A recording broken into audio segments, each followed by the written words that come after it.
Living and Loving Life's podcast is to help people find their balance spiritually, mentally, physically, emotionally, financially, and socially. Listeners will have a positive mindset, renewed outlook for themselves, their future, and believe they are beautifully made inside and out. Listeners will shine and be an example to others as they live fully, completely with no barriers, no burdens, and no regrets.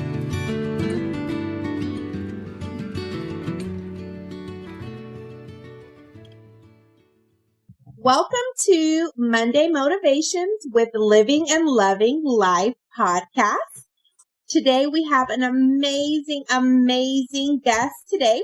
Her name is Brooke Simoson, and I'm going to allow her to introduce herself and tell us a little bit about herself. Hi, thanks for having me. I love that. Hi. Monday motivation. We could all use motivation on a Monday, right? Yeah, for the week. Yes, for sure. Yeah. Well, so happy to be here with you. I'm Brooke Simoson. I'm a certified nutrition coach and weight loss expert. And really my goal through everything I do is to help people lose weight for the last time through sustainable habit changes and mindset shifts. So there are a lot of detoxes, green powders, diets. I mean, we all know all of the nonsense out there that we're constantly bombarded with, but really those things don't end up working long term. And the key term there is long term, because a lot of those things help us lose weight, let's say for a week or a month, but it's not going to be sustainable. So that's really what I'm all about, is helping people lose weight in a sustainable way if that's something they're interested in. And it really boils down to, again, the healthy habits that work for your unique likes, dislikes, time constraints, culture, lifestyle. That's the only way you're going to be successful, is if you figure out what works for you. Awesome. Okay. So before we dig into the good stuff, tell us a little bit about you, your background, where you came from and how you got to where you are now. Yeah, for sure. I'd love to. So after college, I kind of went through a lot of stuff physically. I never really gained the freshman 15, as people will say, in college, but I did gain about 15, 20 pounds, depending on the day, after college, and also just felt really bloated and tired, hungry all the time. I used to kind of joke that I was like a newborn and I had to eat every 2 hours. Otherwise, I would get hangry. So not just hungry, but cranky and angry. And I just kind of felt gross most of the time and was confused, because I thought my 20s were supposed to be this time of my life when I felt vibrant and just my best. And that wasn't happening for me. So I really did try everything to look and feel better. I tried the things I mentioned, the juice cleanses. I tried counting every calorie of every bite, exercising a ton. I'm sure your listeners can relate to a lot of this, because I don't know a single person who kind of hasn't gone through this phase of trying some of the fads or more extreme approaches out there. But nothing I did really helped me lose weight, keep it off long term, and have the high energy and confidence I craved. And what I noticed was that a lot of people around me, friends, colleagues, family, as we were all kind of aging together, they'd also comment that they didn't feel that great and kind of chalk it up to busyness or aging and a lot of things outside of our control, I would say. So I wasn't willing to settle, and I decided my personality is really, if I'm on a mission to do something, I put my whole heart into it. So I was a teacher at the time. I was teaching high school English, but on weekends and after school, I just dove down a rabbit hole, if you will, into research articles and books and podcast episodes. And eventually I enrolled in the Institute of Transformational Nutrition and did a bunch of coursework for about a year and a half, and finally had this aha moment that it was possible, in spite of aging or a busy job, to look and feel your best at any age. And it doesn't boil down to any type of diet or extremes. It's really just about the evidence-based habits that we implement in our daily lives and figuring out what works for us and just kind of making small gradual changes over time. So eventually I quit my teaching career and I became a full-time certified nutrition coach, which is what I do now. Nice. And now I'm just on a mission really to help people realize we have to focus on the things we can control.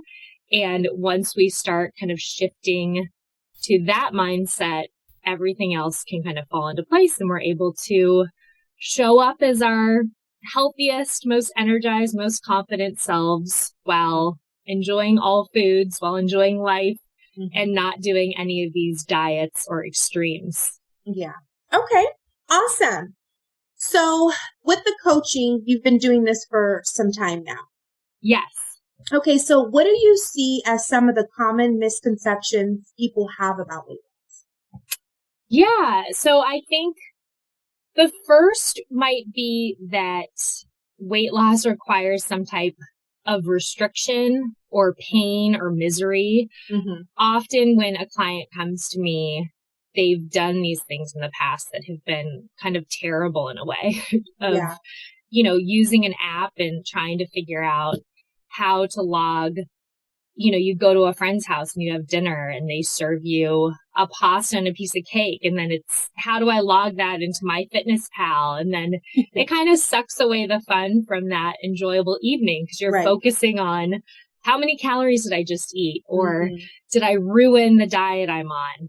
And, that's just one example. But I think a lot of people are trapped in this mindset that weight loss has to be painful in some way, emotionally or physically.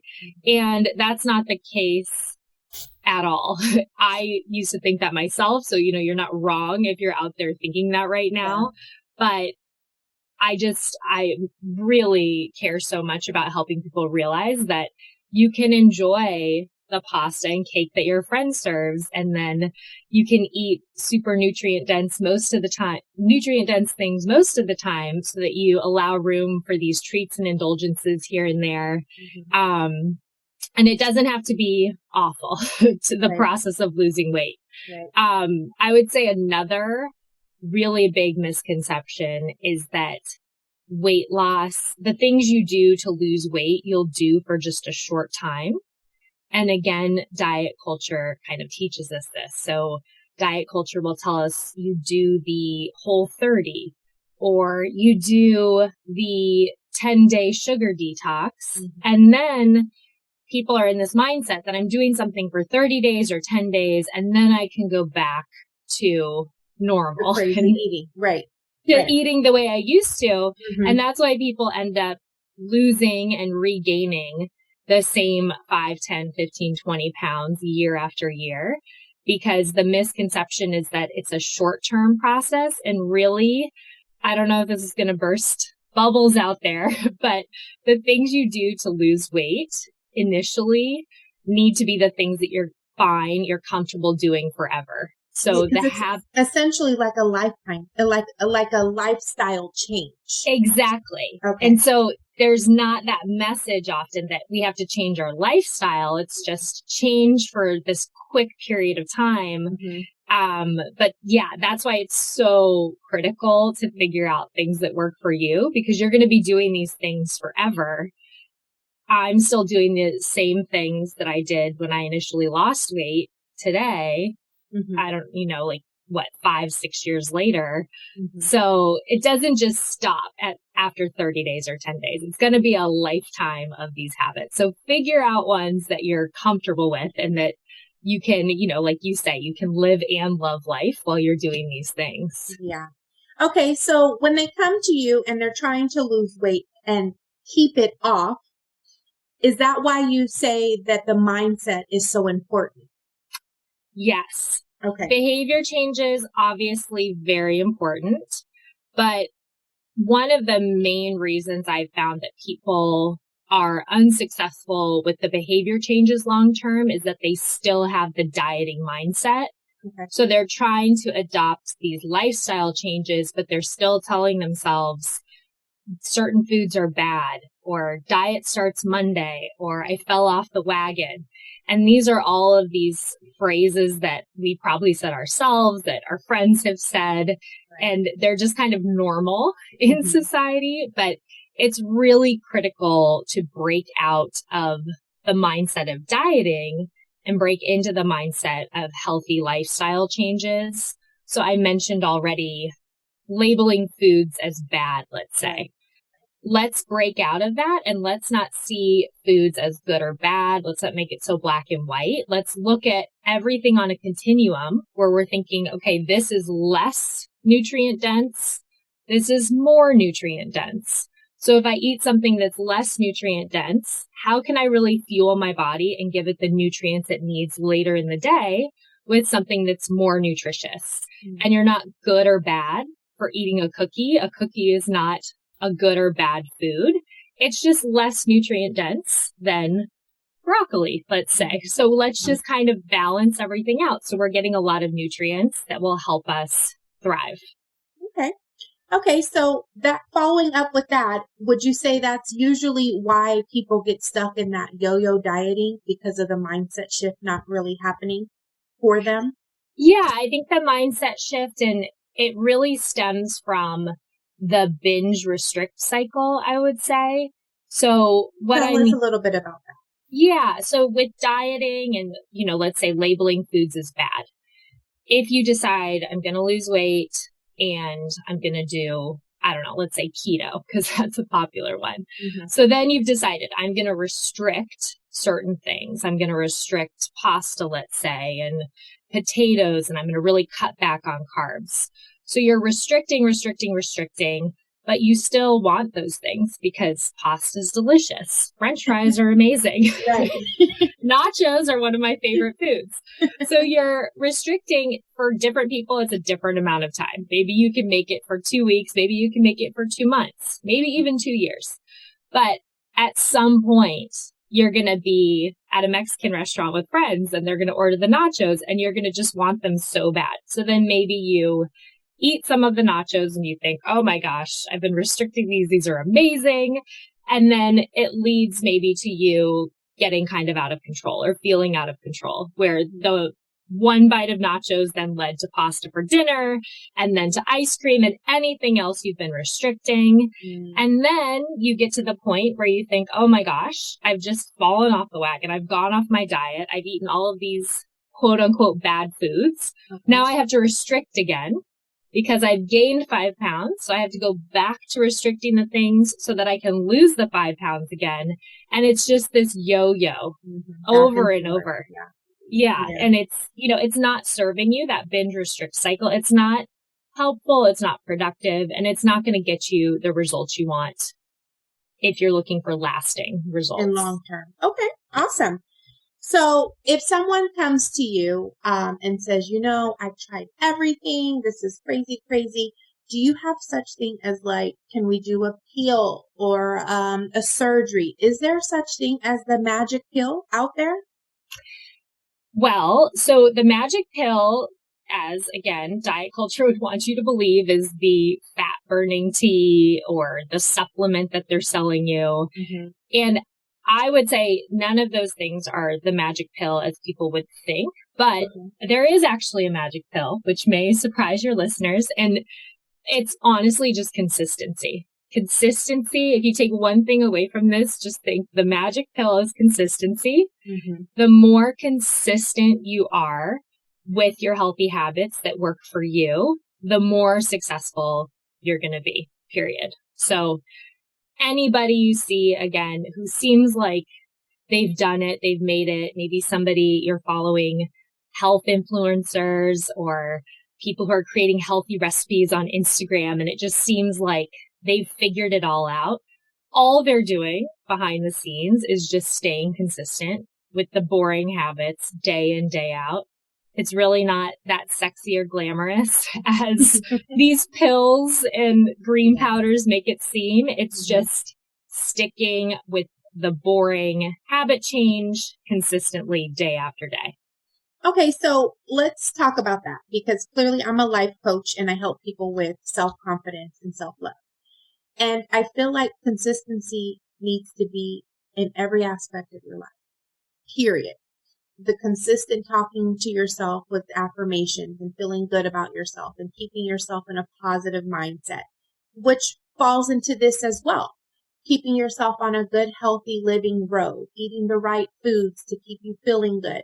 But then that also will bleed into your successful life business-wise, because if you're feeling good, you can start interjecting that all over the place, and then just life starts to look good.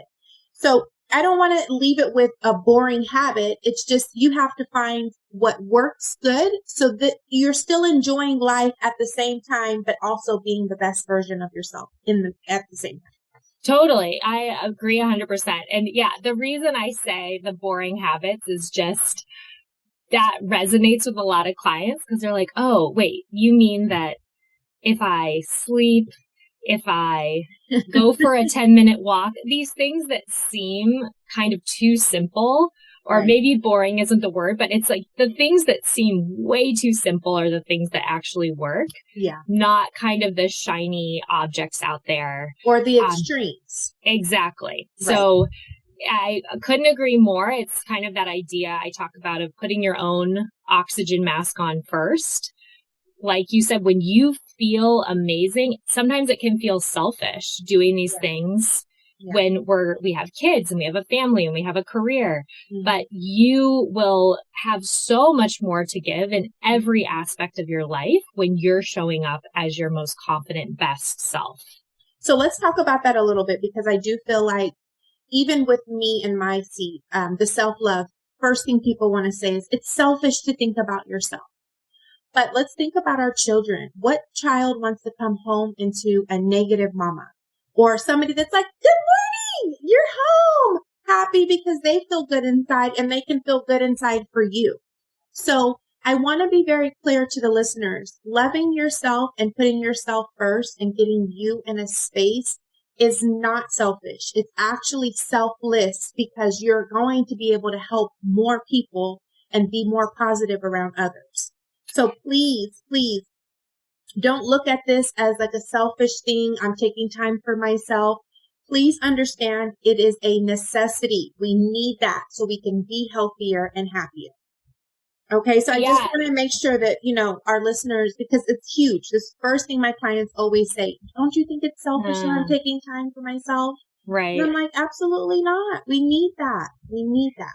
And I love to, we've both mentioned kids a couple of times, but also when you're taking care of yourself, what a great example you're setting for your kids. Exactly. All the things you're doing. You're probably sleeping, you're probably moving, you're probably eating nutrient dense foods, all things you want for your kids. Exactly. And I don't know if somebody has ever said this to you, but sometimes I'll work with moms and they'll say, oh, I buy all the healthy foods for my kids and I want my kids to eat those.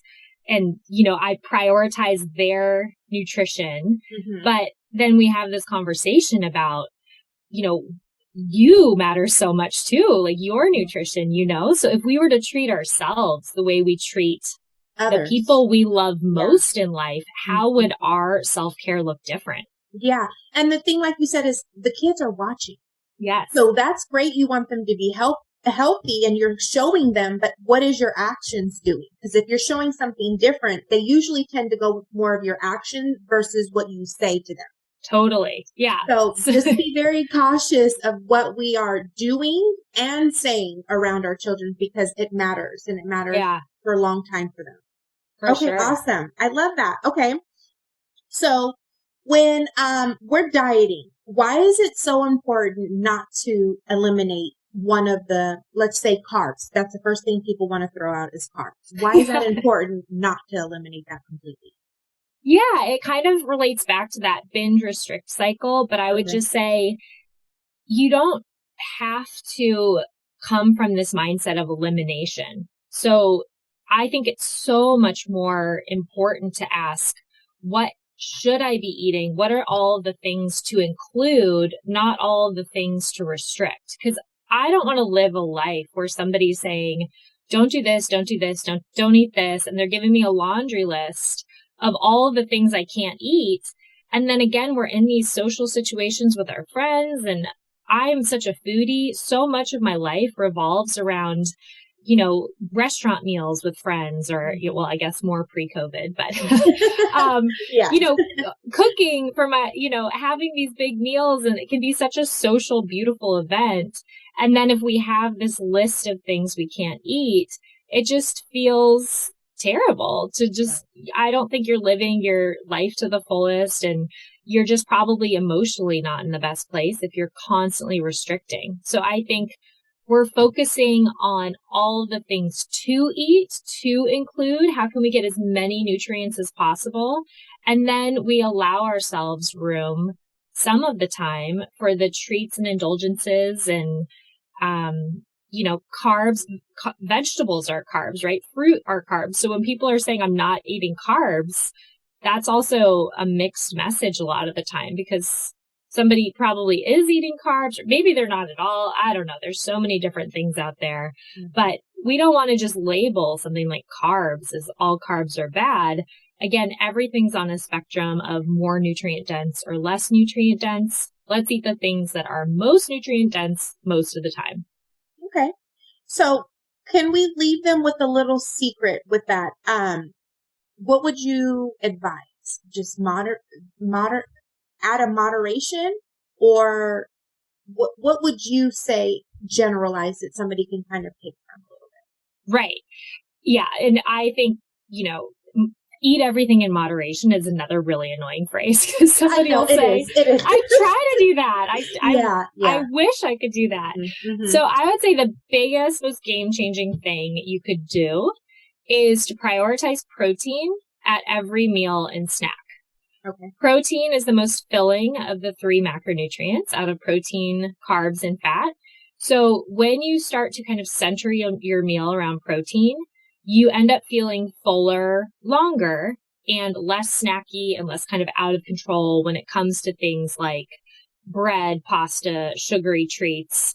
And you just end up feeling like you can eat everything in moderation because you're feeling fuller. So the most actionable tip somebody could take away, I'd say try just focusing every meal. How can you make protein the star of every meal? Okay, perfect. Awesome. All right. So to kind of conclude, in your opinion, what do you think it means to live and love life? I love that question. I think it's important to look at, we're not just living life, right? Loving life. I love that you add that. Anybody can just kind of live life and slog through it. Mm-hmm. Just like anybody can go out and lose 10 pounds doing some crazy juice cleanse. But what does it mean to you to love life? I would say really ask yourself that question. Maybe even journal it out. Like, if I'm loving my life, if I'm living the absolute best life and I just am loving every second of it, what does it look like? And I think you mentioned it, like, you have to feel your best in order to love life. It's going to be really tough to get the most out of it if you're feeling sluggish and tired and bloated and all of these things. So you feel your best, you're showing up energized and confident. That's when you're able to love life. So I would just say, prioritize that self-care. I love self-care isn't selfish, back to what we were talking about, and really make yourself a priority in order to live your best life and love it. Awesome. Okay, so one last thing. We did speak about this, and I kind of want to bring it up just for the listeners. I think with the social media and society that we live in today, people have in their brain that I have to be this size to fit in. Is there a size, and is that a real thing? No. Everybody needs to find for themselves what is their healthy weight, what's their weight they're happiest at. Awesome. I am not saying everybody has to lose weight. I just want to be there for the person who wants to lose weight without the gimmicks and the fads and the extremes. But you need to figure out for yourself. For every person, it's different. When was I at my happiest weight? why was I kind of happier there? Did I feel lighter? Did I feel more confident? Did my clothes fit better? And then if you want to get back to that, you have every right to. I think there's also a message maybe that you should never want to lose weight, which I think it's your body, right? Your life, your body. Exactly. You should be able to do what you want with your body and life. So you've got to figure out what a healthy weight is for you. And you should know that it's completely attainable, again, without the weird stuff, the terrible nonsense out there. Awesome. I love that response. Okay.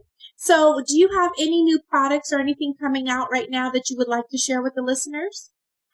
So I always work with clients, just a small handful of clients one-on-one through my VIP coaching program. And you can find out about that at thehealthinvestment.com. And I also have a membership site in order to reach more people. So I launched the membership every couple months. We're talking in September. What is it? September 22nd is when we're talking.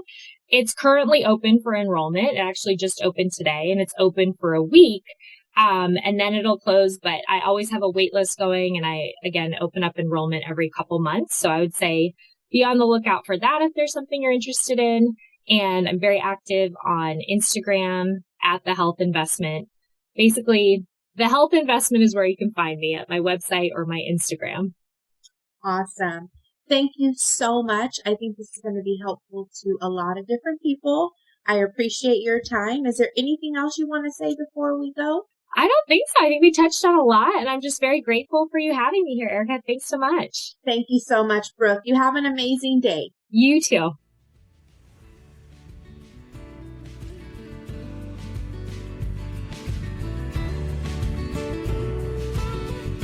If you love the Living and Loving Life podcast, we'd love for you to subscribe, rate, and give a review on iTunes. Don't forget to join us next week for another episode. Thank you for listening.